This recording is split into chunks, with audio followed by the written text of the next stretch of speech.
Alright, hello everyone, it's Happy, and today of course we're going to be talking about the T-57 Heavy, because I feel like I haven't really talked about this tank in a while.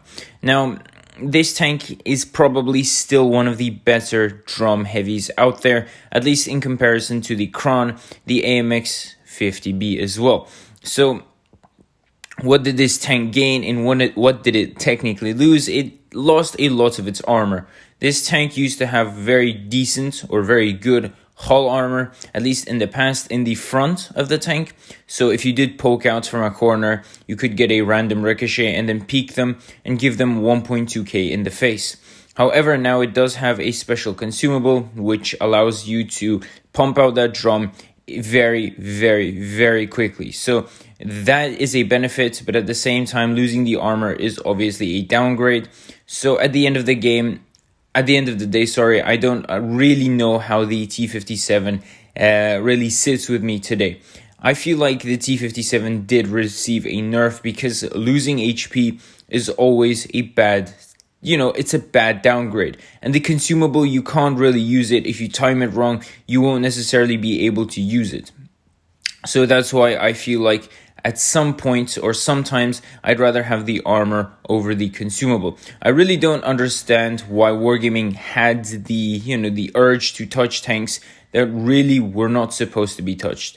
Like, there are many examples of this, just like the AMX 50B, the T-57 Heavy, even tanks that are so bizarre to touch, like the E5 again. Like, there's no point in touching tanks like that, unless someone in the community really asks, or you can see that they're very OP or too strong. And now you can see tanks like the E5 underplaying a lot, simply because of how Wargaming messed up the tanks. So I really don't get the logic here, but getting back to the T-57 Heavy, this is still a very decent, probably definitely above average heavy, simply because of how good the drum still is or has become, because the drum is still, the 400 alpha drum, and you can smack someone up for 1.2k in a very short amount of time.